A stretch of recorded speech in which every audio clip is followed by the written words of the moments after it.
사랑과 은혜가 충만하신 하나님, 저희에게 헤아릴 수 없는 은혜를 베풀어 주셔서 이 푸르고 아름다운 여름을 누리게 하시니 감사합니다. 만물이 성장하는 계절에 예배의 자리로 나와 하나님께 영광을 돌리는 저희 신앙도 성숙하게 하여 주옵소서. 주님, 이곳에 임하사 그 귀한 얼굴을 보이시고 그 자비로운 음성은 들려 주옵소서. 목마른 사슴처럼 간절히 사모하고 있사오니 위로와 평안과 기쁨을 충만하게 내려 주옵소서. 이 시간 성령 하나님께서 우리와 함께하여 주시길 조용히 간구합시다.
은혜와 사랑의 하나님, 천지 만물을 다스리는 주 하나님께 영광을 돌립니다.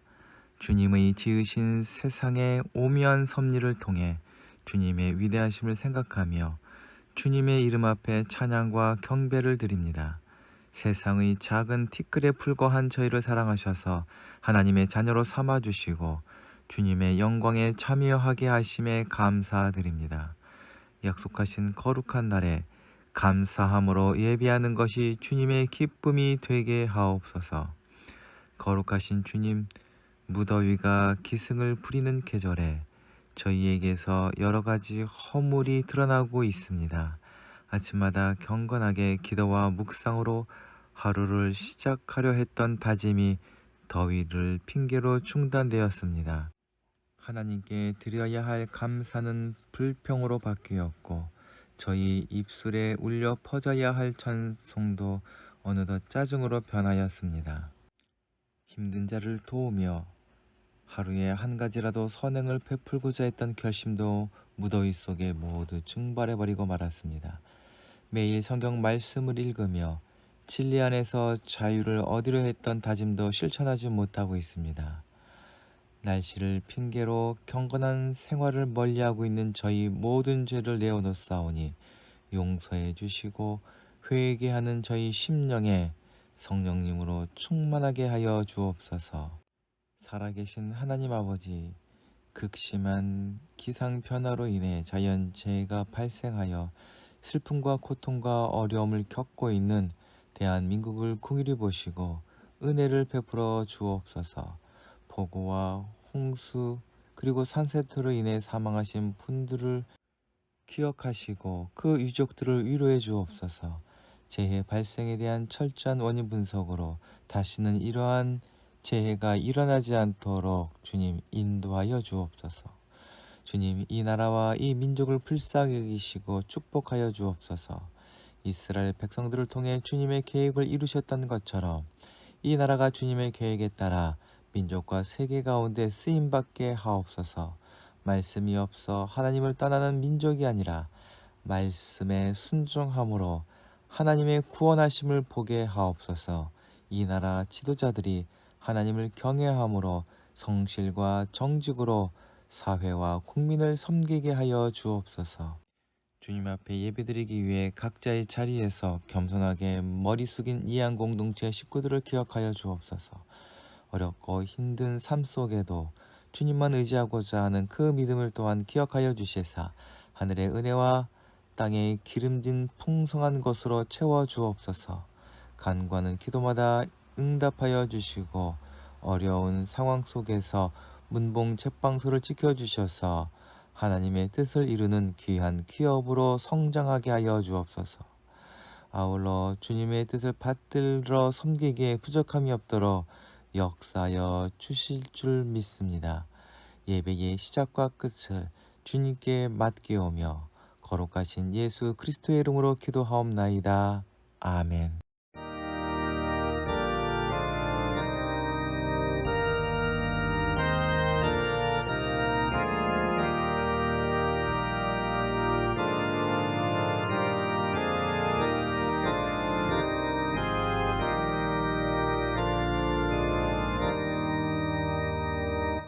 때 저물어서 날이 어두니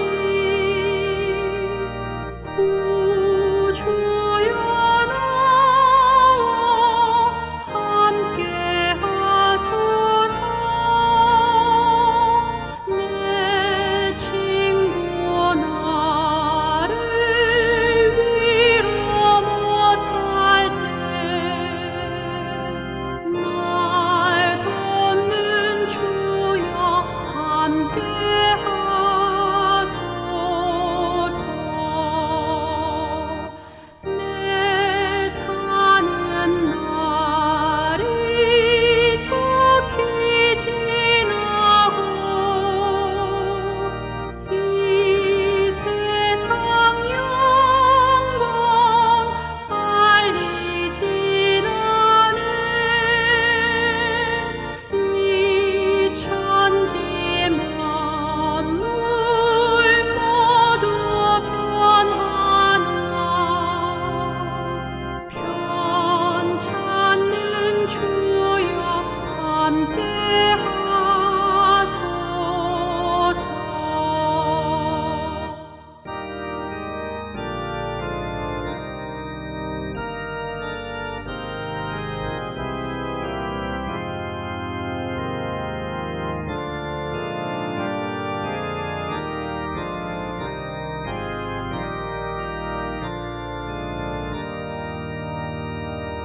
주 홀로 막이 물리치시니 언제나 나와 함께 하소서. 주같이 누가 보호하리까. 사랑의 주여 함께 하소서. 이 육신 쇠에 눈을 감을 때 십자가 밝히 보여주소서. 내 모든 슬픔 위로하시고 생명의 주여 함께 하소서.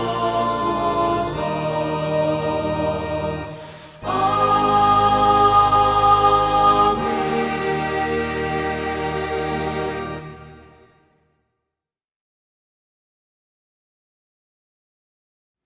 오늘 우리에게 주시는 하나님의 말씀은 마태복음 13장 24절부터 30절 그리고 36절부터 43절까지의 말씀입니다. 예수께서 그들에게 또 다른 비유를 들어서 말씀하셨다. 하늘나라는 자기 밭에다가 좋은 씨를 뿌리는 사람과 같다. 사람들이 잠자는 동안에 원수가 와서 밀 가운데 가라지를 뿌리고 갔다. 줄기가 나서 열매를 맺을 때에 가라지도 보였다. 그래서 주인의 종들이 와서 그에게 말하였다. 주인 어른께서 밭에 좋은 씨를 뿌리지 않으셨습니까? 그런데 가라지가 어디에서 생겼습니까? 주인이 종들에게 말하기를 원수가 그렇게 하였구나 하였다. 종들이 주인에게 말하기를 그러면 우리가 가서 그것들을 뽑아버릴까요? 하였다. 그러나 주인은 이렇게 대답하였다. 아니다. 가라지를 뽑다가 그것과 함께 밀까지 뽑으면 어떻게 하겠느냐. 거둘 때가 될 때까지 둘 다 함께 자라게 내버려 두어라. 거둘 때에 내가 일꾼에게 먼저 가라지를 뽑아 단으로 묶어서 불태워 버리고 밀은 내 곳간에 거두어 드리라고 하겠다. 그 뒤에 예수께서 무리를 떠나서 집으로 들어가셨다. 제자들이 그에게 다가와서 밭의 가라지 비유를 우리에게 설명하여 주십시오 하고 말하였다. 예수께서 이렇게 말씀하셨다. 좋은 씨를 뿌리는 이는 인자요 밭은 세상이다. 좋은 씨는 그 나라의 자녀들이요 가라지는 악한 자의 자녀들이다. 가라지를 뿌린 원수는 악마요 추수 때는 세상 끝날이요 추수꾼은 천사들이다. 가라지를 모아다가 불에 태워 버리는 것 같이 세상 끝날에도 그렇게 할 것이다. 인자가 천사들을 보낼 터인데 그들은 죄짓게 하는 자들과 불법한 일을 하는 자들을 모조리 그 나라에서 모아다가 불아궁이 속에 던질 것이다. 그러면 그들은 거기에서 울며 이를 갈 것이다. 그때의 의인들은 그들의 아버지의 나라에서 해와 같이 빛날 것이다. 귀 있는 사람은 들어라. 아멘.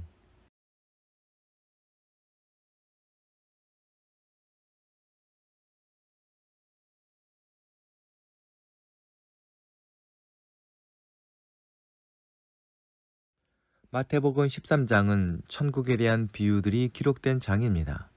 하늘나라, 즉 하나님 나라가 무엇인지를 비유로 말씀하고 있습니다. 오늘 살펴볼 말씀 역시 하늘나라에 대한 비유입니다. 본문 36절에서 제자들이 밭의 가라지 비유를 우리들에게 설명해 주십시오라고 하여 본문을 밭의 가라지의 비유라고 이름 붙였습니다. 이 비유는 일명 가라지의 비유라고 불리우는 부분으로 마태복음에만 나오는 독특한 비유입니다. 세상 가운데 시작된 하늘나라가 어떤 모습으로 우리에게 보여지고 등장할지 주님께서 말씀하시는 바를 함께 나누도록 합시다. 예수님으로부터 시작되는 하늘나라 운동은 제자를 통해서 당시 세계 제국이던 로마의 곳곳에 퍼져나가게 되었습니다. 복음이 퍼져나갔지만 세상은 여전히 악이 강하였고 오히려 기독교인들은 핍박과 순교를 당하는 처지에 이르게 되었습니다. 기독교를 핍박하고 우상 숭배를 강요하는 로마나 그 이방인들을 어떻게 대할 것인가 이제 고민할 수밖에 없었을 것입니다. 그들을 하늘나라를 가로막는 악으로 규정하고 대항할 수도 있었을 것으로 보입니다. 그랬다면 유대인들이 로마 제국에 대항해 반란을 일으켰듯이 기독교인들도 폭력적 반응을 보였을지도 모르겠습니다. 그러나 교회 공동체는 세상을 대항하지 않았고 하늘나라를 넓혀가는 것에만 집중하였습니다. 어떻게 그럴 수 있었는지 말씀을 통해 알아가 보도록 합시다. 하늘나라를 가로막는 것으로 등장하는 가라지는 예수님의 비유에 나타나기 때문에 많은 설교와 성경 읽기를 통해 익숙해진 식물입니다. 그러나 가라지가 가지고 있는 특성에 대해 상세하게 알고 있는 사람은 그다지 많지 않습니다. 일반적으로 가라지는 나쁜 풀이나 독을 가진 식물로만 이해하지만 성경은 더 많은 의미를 가지고 상징적 의미로 사용합니다. 신약에서 가라지는 지자니온이라 하며 거친 땅이나 밀밭에서 자라는 독보리라고도 한다 합니다. 1년생 잡초로 생장 초기에는 그 모습이 밀과 구별되지 않으나 자라서 이삭이 패면 키도 웃자라고 색깔도 짙어져서 식별이 쉬워진다 합니다. 열매는 심한 구토와 설사, 현기증 등을 일으킬 정도로 독성이 강하여 활용 가치가 없기 때문에 뽑아야만 했다 합니다. 그러나 뿌리가 다른 밀과 엉켜 있어 종종 밀을 함께 뽑는 실수를 하게 되어 대부분의 사람은 추수 뒤에 따로 모아 불태웠다 합니다. 우리는 지난주 씨 뿌리는 사람의 비유를 통해 좋은 땅에 떨어진 씨앗들이 있어 많은 결실을 한다는 결말을 보았습니다. 그런데 오늘 나누게 될 두 번째 비유는 그 좋은 땅인 밭에 가라지가 생겨난 상황을 이야기합니다. 씨 뿌린 후부터 추수하기까지 농부는 자기 밭에 자라나는 잡초를 제거하는 일에 힘을 씁니다. 김매기는 농부가 할 수 있는 일이면서 결실에 큰 영향을 줍니다. 그래서 곡식은 주인의 발자국 소리를 듣고 자란다는 말이 있습니다. 이런 농사 방법을 생각할 때 가라지를 그냥 놔두라는 주인의 지시는 이해할 수 없습니다. 일반적인 상황이라면 종들을 다그쳐 매일 김을 매도록 해도 부족할 판인데 김을 매겠다는 종들에게 주인은 그냥 놔두라고 지시하는 이 비유를 이해할 수 없었던 제자들은 그 뜻을 설명해 달라고 주님께 부탁합니다. 밭에 잡초가 듬성듬성 나는 것은 이해할 수 있는 상황이며 당연하게 여겼을지도 모릅니다만 주인과 종이 서로 이야기를 할 만큼 밭에는 가라지라는 독채가 엄청나게 퍼져 있었던 것 같습니다. 비유에서 밀은 단수로 가라지는 복수로 이야기하는 것을 볼 때에 우리는 그 심각한 상황을 상상할 수 있습니다. 풍성한 밀밭을 상상하고 씨를 뿌렸는데 가라지밭을 보게 되었으니 얼마나 당황스러웠을지 또한 생각해 볼 수 있습니다. 밭은 어떤 작물을 심느냐에 따라 이름이 달라집니다. 양파를 심으면 양파밭으로 불리고 감자를 심으면 감자밭으로 부릅니다. 비유에서 주인이 밀을 뿌렸다면 밀밭이라 부르게 되기를 원했을 것입니다. 하나님께서 세상을 창조하셨을 때 보시기에 좋았더라는 말씀을 통해서 세상은 하나님의 뜻대로 창조된 하나님 나라로 불렸음을 알 수 있습니다. 그러나 인간의 타락으로 인해서 세상은 하나님 나라에서 죽음의 땅으로 바뀌어 불리게 되었습니다. 하나님은 그 죽음의 땅이라고 불리는 세상을 그냥 놔두지 않으시고 예수님을 통해 복음을 뿌리셔서 하나님 나라로 그 이름이 회복되기를 원하셨습니다. 하나님의 뜻이 이루어지는 땅이요 하나님과의 관계가 회복되어져서 하늘의 생명으로 충만해지는 하나님 나라가 이루어지기를 원하셨고 이 나라를 완성하기 위해서 예수님이라는 생명의 씨앗을 세상에 뿌리셨습니다. 그러나 제자들이 예수님이라는 하늘의 복음을 최선을 다해 뿌렸음에도 세상은 하나님의 나라가 아니라 악이 특세하고 기독교인들이 핍박받는 가라지 밭 같은 세상이 되어버리는 난감한 상황을 보게 되었으니 얼마나 낙심하고 좌절했겠습니까? 오늘 비유에서 종들이 당황한 것은 좋은 씨만 뿌려놓은 밭에 가라지가 엄청나게 자라고 있다는 상황입니다. 이 밀밭을 하늘나라가 되었어야 할 세상으로 본다면 의인들이 있어야 할 곳에 악한 이들이 가라지처럼 자라나고 있다는 것이 비유의 내용입니다. 또한 이 비유는 신앙 공동체 안에 악한 이들이 들어와 큰 어려움을 겪고 있는 초대교회 공동체 상황을 미리 보여준다 볼 수 있습니다. 악한 이들이란 공동체의 유익과 평화를 깨트리는 가라지와 같은 독초입니다. 예수님께서는 뿌리지도 않은 가라지가 난 이 상황을 원수가 몰래 와서 가라지 씨를 덧뿌리고 갔다고 말씀하셨고 그 뒤에 제자들에게 그 원수란 마귀라고 설명해 주십니다. 당시 고대 중동에서는 밀밭에 사이가 좋지 않은 이웃이 몰래 와서 가라지 씨앗을 뿌리는 일이 있었으며 그 방법은 원수에 대한 보복에 있어서 가장 확실한 방법으로 사용됐다 합니다. 밀과 가라지가 이삭이 맺기 전에는 유사하다는 점을 악용한 것입니다. 그래서 로마는 법으로 이러한 일들을 단속하였고 그런 짓들을 하는 자들을 징역형으로 다스렸다 합니다. 성실한 종들은 이런 상황을 그냥 둘 수 없었을 것입니다. 가라지들이 밭의 풍성한 수확을 방해하리라는 것은 분명한 사실입니다.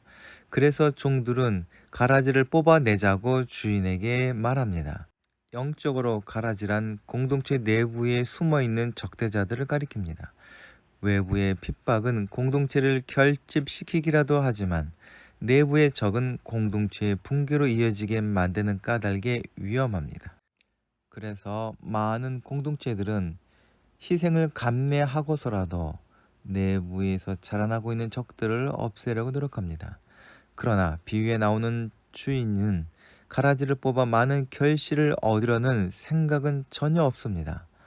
오히려 주인은 가라지를 뽑다가 미리 뽑힐 수 있게 미리 하나라도 다치지 않는 편을 선택하여 가라지를 그냥 놔두라 합니다. 여기서 하나님 나라란 경제성이나 효율성이라는 세상의 경제 상식을 부정함을 보게 됩니다. 밭 주인인 하나님의 목적은 많은 수확이 아니라 밭에 있는 생명에 더 많은 관심을 가지고 있습니다. 하나님 나라의 목표는 참됨이나 의로움, 아름다움이나 풍요함, 안식이나 능력이나 승리 같은 것이 아닙니다. 구원의 실현이 하나님 나라의 목적이며 구원은 생명 하나하나에 대한 하나님의 자비와 돌보심을 바탕으로 합니다. 신앙 공동체는 좋은 씨앗을 심는데 전심을 기울이면서도 동시에 가라지를 품고 있는 하늘나라입니다. 예수님의 공동체에서 가룟 유다는 추방되지 않았고 세림 마태와 열심당원 시몬이 함께 제자의 이름을 올리고 있습니다. 가라지를 제거하고 나서 얻는 평화가 아니라 곡식과 가라지들이 함께 공존하는 평화가 하늘나라입니다. 밭에 밀만 자라고 가라지를 비롯한 잡초가 전혀 없다면 그 농사는 얼마나 편하고 행복하겠습니까? 그러나 가라지를 비롯한 잡초를 그냥 놔둔 채 밀을 건강하게 자랄 수 있도록 한다는 것은 얼마나 힘들고 고통스러운 일일 것입니까? 우리의 신앙생활이나 세상에서 복음을 전하는 삶이란 가라지가 가득한 밀밭에서 밀을 키우는 것과 같다 할 수 있습니다. 그렇다면 예수님께서 말씀하시는 하늘나라 운동이란 어떤 것인지 살펴보도록 합시다. 가라지를 뽑겠다는 사람들은 그것이 주인이 원하시는 것이며 주인을 위한 최선의 헌신이라 생각합니다. 하나님의 뜻이라는 명분으로 가라지를 뽑아버리는 충성된 종들이 교회 안에 수없이 존재해 왔습니다. 기독교 역사에서 교회는 주님의 이름으로 수많은 단죄와 마녀 사냥과 종교 전쟁을 벌였으며 지금도 여전히 가라지를 뽑는데 여념이 없습니다. 그런 일들을 벌이는 사람들은 자신들의 충성으로 하나님 나라가 지켜지고 또 넓혀진다 믿습니다.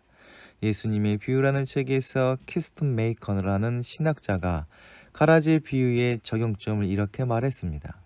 교회를 깨끗하게 한다는 기치하에 시기심 많은 신자들이 다른 그리스도인들을 향하여 판단함으로 말할 수 없는 피해가 일어나고 그들을 교회로부터 쫓아내고 있다. 이 비유는 우리에게 인내하라고 하며 자칭 재판관으로 행세하지 말도록 가르치고 있다. 그러고 보니 가라지 비유에서 등장하는 종들의 조급한 마음이 교회를 섬긴다고 하는 우리에게도 동일하게 있다는 사실을 인정하지 않을 수 없습니다. 내가 생각할 때 불이라고 보이는 것, 내가 생각할 때 옳지 못한 모습을 우리는 고치고 수정하려고 합니다. 그러면서 우리는 스스로를 정당합니다. 이것이 교회를 위한 일이고 이것이 주님을 위한 일이다. 그러나 교회의 일꾼된 여러분, 예수님의 명령에 귀를 기울이십시오.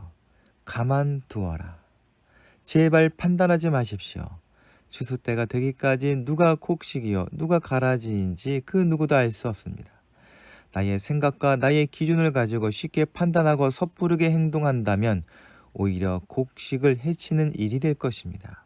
우리에게 주어진 일은 가라지를 뽑는 것이 아니라 곡식을 잘 자랄 수 있도록 돌보는 것입니다. 그렇다고 가라지들이 밀과 영원히 똑같은 취급을 받는 것은 아닙니다. 어릴 때는 곡식과 가라지가 잘 구분되지 않더라도 어느 시기부터는 뿌리가 얽혀 떼어내기 어렵더라도 추수 때가 되면 저절로 해결됩니다. 여기서 추수 때란 바로 세상 끝 예수님께서 재림하는 때를 가리킵니다. 예수님께서 이 세상에 다시 오시는 날 주님께서는 추수꾼인 천사들을 시켜서 하나님의 자녀들과 불법을 행하며 악을 행하는 자들을 각각 구분하실 것입니다. 알곡과 가라지를 구별하고 나누는 일은 전적으로 주인의 소관이지 종들이 판단하고 실행할 일은 아니라는 것입니다. 종들은 주인의 결정을 따르며 기다릴 뿐입니다.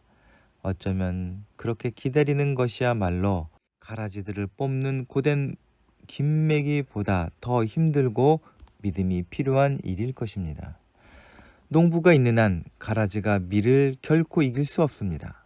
좋은 씨앗에서 발한 건강한 밀은 가라지를 이겨내고 오히려 자극을 받아 더욱 건강하게 자라 풍성한 결실을 맺을 것입니다. 건강한 공동체는 악한 자들을 두려워하지 않습니다. 악을 없애야 하고 우리와 다른 사람들을 쫓아내야 한다고 크게 외치는 목소리가 클수록 두려움이 많고 허약한 공동체에 불과합니다. 나쁜 것들을 몰아냄으로써 좋은 것들이 보존되는 것이 아닙니다. 좋은 편이 건강해지면 자연스럽게 악한 것들은 도태될 수밖에 없습니다. 그렇기에 신앙 공동체는 악한 세력과 싸움에 몰두하는 공동체가 아니라 선한 능력을 키우는 데 열심을 다해야 합니다. 유난히 공동체 안에 갈등이 심했던 마태 공동체를 향해 마태는 전력을 다해서 용서하고 화해하고 서로의 빛을 탕감해 주라고 예수님의 말씀을 전합니다. 예수님의 가르침을 따름으로 예수님을 닮아가는 공동체가 하늘나라이며 그 안에 가라지가 있든지 없든지 상관이 없습니다.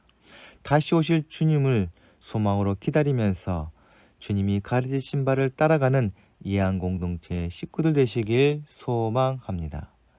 다 함께 기도하시겠습니다. 사랑과 은혜가 충만하신 하나님, 오늘도 주님의 귀한 말씀 듣게 하시니 감사합니다. 저희가 주님의 말씀을 순종하며 세상 속에서 빛과 소금의 삶을 살고자 애써보지만 세상은 전혀 변하지 않고 오히려 기독교인들이 조롱받고 있음을 보게 됩니다. 이런 상황 속에서 지치고 낙심하고 있는 우리 자신을 또한 고백합니다. 다시 한번 주님의 음성에 귀 기울이게 하시사 맡겨주신 제자의 사명을 잘 감당할 수 있게 하여 주시옵소서. 또한 성령님이 저희에게 지혜를 주시고 능력을 더하셔서 저희 뜻이 아닌 하나님의 뜻이 이루어지게 하여 주시옵소서. 주님께서 다시 오실 때에 잘하였다 칭찬받고 해같이 빛나는 영광을 누릴 수 있도록 인도하여 주시옵소서. 우리 구주 예수 그리스도의 이름으로 기도하옵나이다. 아멘. 함께 공동체의 고백을 하시겠습니다. 하나, 우리는 문제가 있습니다. 둘, 문제에는 끔찍한 대가가 있습니다. 셋, 하나님은 해결책을 가지고 계십니다. 넷, 그 해결책은 믿음으로 누립니다. 지금은 길과 진리요 생명이신 예수 그리스도의 은혜와 세상을 사랑하사 독생자까지 아끼지 아니하신 하나님 아버지의 지극하신 사랑과 성령님의 감화 감동하심과 새롭게 하심이 이 시간 머리 숙인 이양 공동체의 식구들 위해 이제부터 영원토록 함께하여 주시기를 간절히 축원하옵나이다. 아멘.